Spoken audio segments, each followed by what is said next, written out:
Hello everyone, welcome back to another edition of the Blurting Basement Dweller, or commentary from the close proximity of the gutter.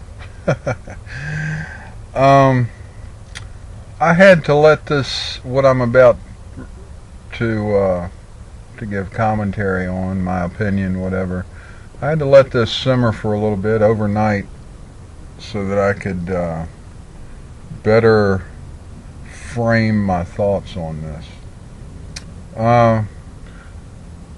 I've had interactions with someone, they're in a supervisory or a managerial position. Well, without saying names, but if they happen to see this, and the people that know them probably will recognize who this is. But without, basically calling their name out, which I only know their first name, but I want to describe a situation in a mindset of generally not an uncommon attitude that people seem to have.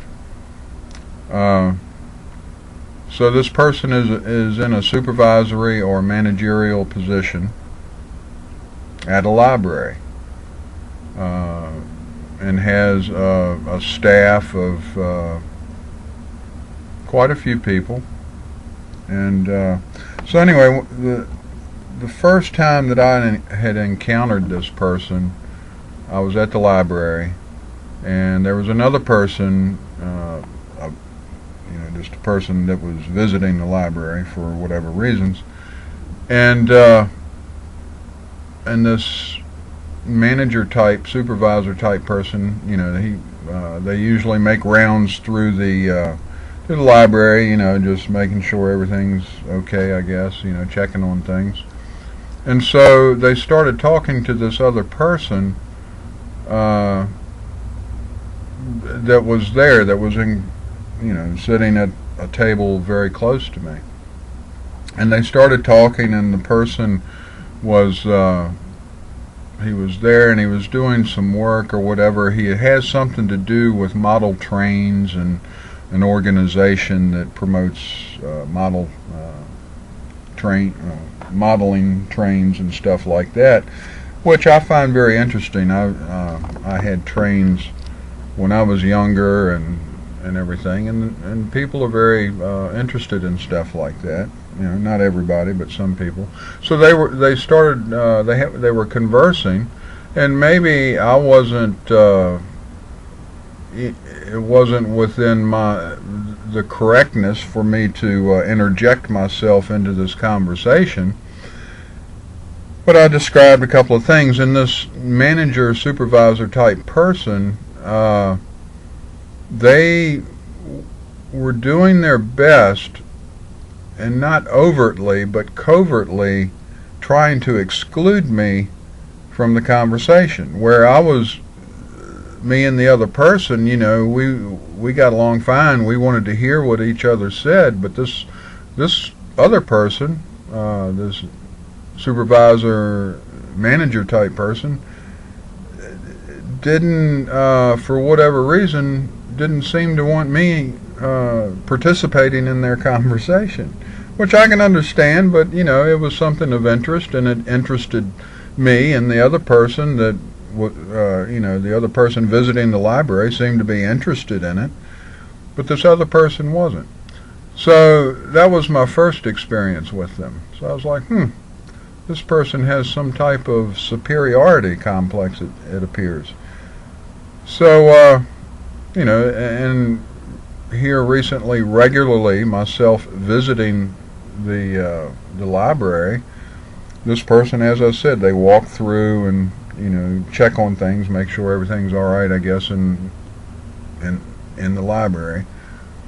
And so when they would walk around and they would see me, they would make this gesture, like, holding a hand up, like to say hi, but actually it was more like, hey, stop, don't don't don't interact with me. So I was like, huh, that's kind of strange. And I'm a person that picks up on these mannerisms and habits and all of other people because I'm observant that way. I find it curious, the behavior of people. So I observe it, and try to process the information. So it's like, hey, whatever. And then it turned into, rather than a haze, like a hand up, I don't know if you can see it, but a hand up stop. Then he started like raising his hand up, sort of like a salute, a one-armed salute. And we know what that reminds most people of. And I'm like, wow, what is this person projecting onto me? So, and I guess I don't appear to be, and apparently I'm not, a person that is respected by this person, just from my appearance or whatever. So I said, okay. So it made me curious about this, about his behavior. And so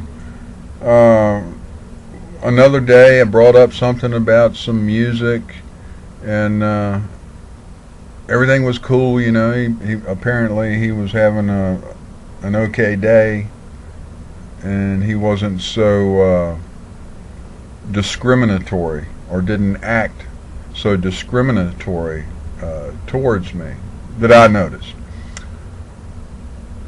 And then another day came through, and I said, hey, well, let me ask you a question. I said, have you ever delved, and I think I mentioned this in one of my earlier videos, I said, how deep have you delved into consciousness and what consciousness is or whatever? And they said, oh, well, no, not very far at all, blah, blah, blah. I said, okay. So in that conversation I said, well,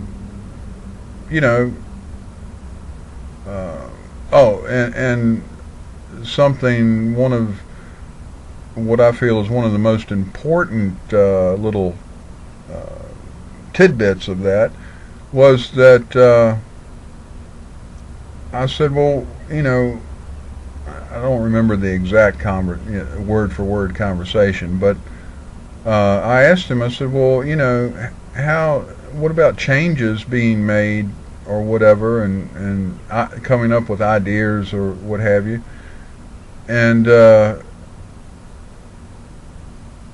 he said, well, changes, they would have to be this way and have to be that way, and people would need money. And it was like money was a very tippy top priority for this person, the idea of it. And so that gave me another clue as to where they were, where they were coming from, mentally and socially. And so I said, okay. So I was like, And meanwhile, all of these interactions and his behaviors and all this person's behaviors, I've been processing and piecing together to come up with what I thought or think is a general overall perspective that this person may have of society, the way society is structured and whatnot. So yesterday I said, okay, and in that last conversation, he saying, hey, well, one person absolutely cannot change the world. However, one idea absolutely can change the world.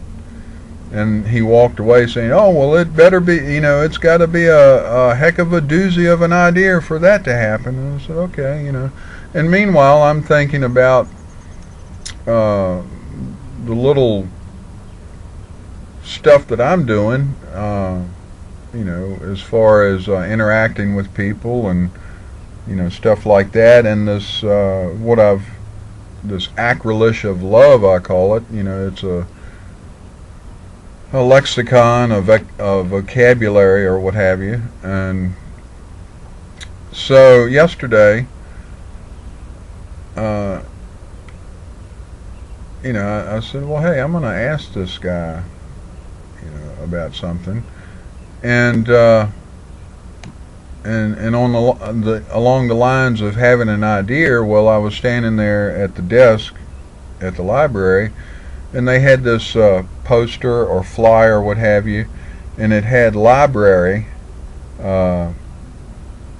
spelt vertically, and then, just like what I've done with the acrolysh of love or whatever, there was a word. So library was actually an acronym, and there were words, L-I, word started with L, word started with I, whatever, done in a vertical format.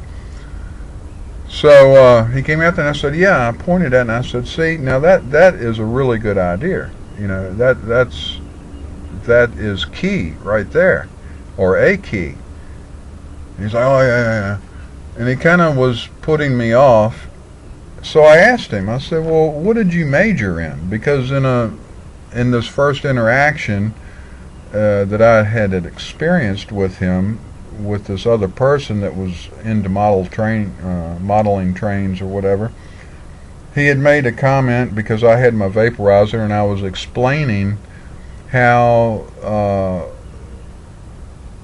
the first atomizer, which is the actual part of the vaporizer that heats up the juice and turns it into vapor, how that the first one was designed, and it was designed by a train modeler, and I was explaining that, and so he said, yeah, well, I used to smoke a pipe.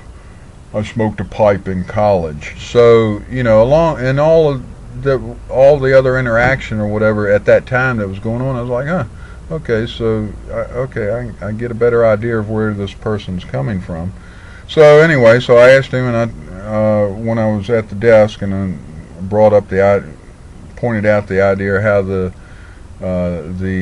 acronym library and whatever, and how that was a good idea, and as far as communication and language, is key to human beings getting along, to get things done or whatever. So he was kind of starting to pull away from the conversation, and I asked him, I said, well, what was your major? And he kind of looked at me kind of funny. And I said, what was your major in college or whatever? He said, well, I majored in political science, and I don't know if he had another degree or not, but he mentioned, I have an MBA, and I don't know if it was an MBA and another, for another degree or what, but I said, okay, and he was almost, I guess he felt a little intimidated that I would ask him that, and I wasn't trying to be controversial or anything. I was just trying to find more information out, and so that I could piece more of this attitude, his mental perception or perspective of how he's treating people socially, or whatever, or at least me. And so he said a few other things, and then he said, man, you're just too cerebral for me. And I was like, wow, here is a person that so far through their actions has shown that they are seem to have some type of superiority, feel that they're superior to other people in some ways, or to certain people in some ways. And I'm like, wow, and for cerebral is intellect or intellectual, and it in the context that he used it, it was also cerebral is not it's not intuitive and it's not instinctual, but it's intellectual.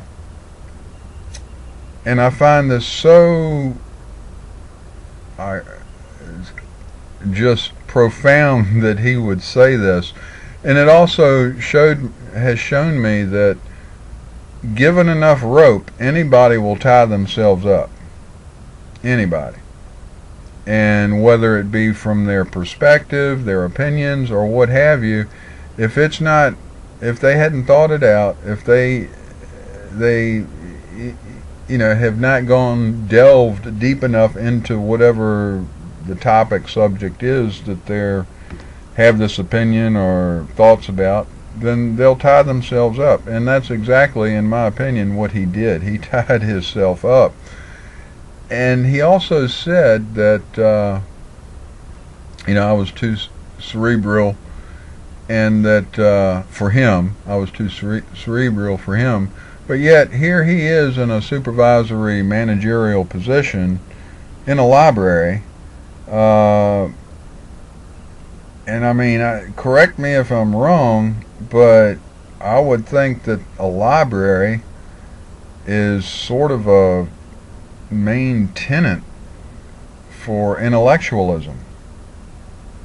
Again, correct me if I'm wrong, but also him saying that his degree, and if it's a master's degree or whatnot, in political science, that also revealed quite a bit, because if that's the case, and I happen to think from overhearing another conversation that he was involved with, that he's probably more a conservative person. I don't know. I don't know that for a fact, but the way the conversation, the part that I heard of it, seemed to go, was that he approved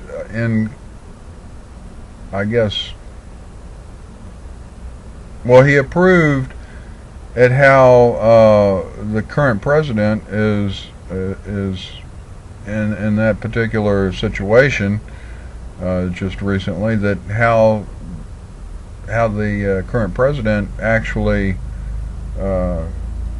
followed through with whatever it was they were talking about, or how the president was carrying himself, or performing his job. But yet, everything on a personal level that I've seen or heard from him, except for one conversation, or it was just a few things said about music, but other than that, it was this person seems to have this superiority complex, and also when he said that I was too cerebral, he said that, and I asked him about his major in college or whatever. He said, well, I'm retired now. So, and that gave me another peek into his outlook, attitude, opinion, what have you. People say, oh, I'm retired, I don't need to do this, I don't need to do that. But yet so what I've gathered from all that, he's gone through his life, he's put in the time, got his degree or degrees, whatever, in college, and because of that, and I guess because of my appearance, I don't appear to be someone that could, hold a intellectual thought more than or of any depth or whatever. But yet, the way that his behavior that I've witnessed, that I have experienced, is that this is a person that feels that they're above this stuff, a lot of stuff, and above a lot of people, and they've done their time, in life or whatever, and so they are entitled to their retirement, where they don't have to think, they don't have to perform a certain way or whatever. And so all of this, what I'm saying is, that's bullshit. That's that type of, and I'm not saying he is the cause of it, but I'm saying that type of mentality, that type of behavior, that type of interaction with people, and what was said by him, and his reaction to what I've said to him, not only that time but at other times, and then the waving and the hand up, and then the one arm extended, not a flat-handed palm like this, but like this. And it was that a mocking of me, of my character? I mean, because he has no idea who I am, what my life has been, what my experiences have been. But that is generally, you walk around with people you don't know, and this is what you get. The behavior a lot of times from these people that feel that they are, and they talk about liberals, feeling, or whoever, being entitled to this and entitled to that. Well, that's what this guy was doing, and I couldn't say what age he is, but he said he was retired. He looks like he might be about my age. I don't know. But I just wanted to put this out rather than write it out and all that, because I felt that I could be more efficient, at least right now, putting it out verbally, rather than typing it out, like I said. But it's just,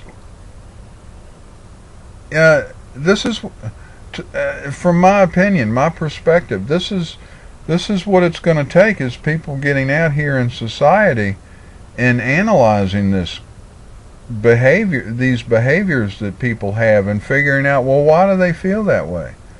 And I know, I mean, yeah, it's kind of been going on for a long time, but the majority of the public, the country, the world is suffering because of these types of attitudes and behaviors, I feel. I mean, in my opinion.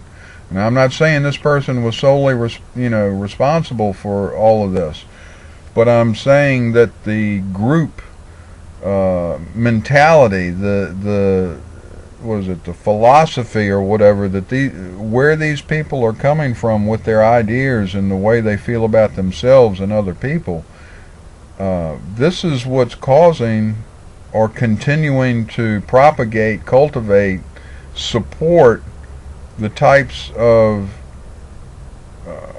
behaviors and the types of attitudes that are, I feel, are limiting humanity. And if it's something that isn't done about it, then it will continue to limit humanity. And at this juncture in time and space, it's becoming more and more important for humanity to rise above these petty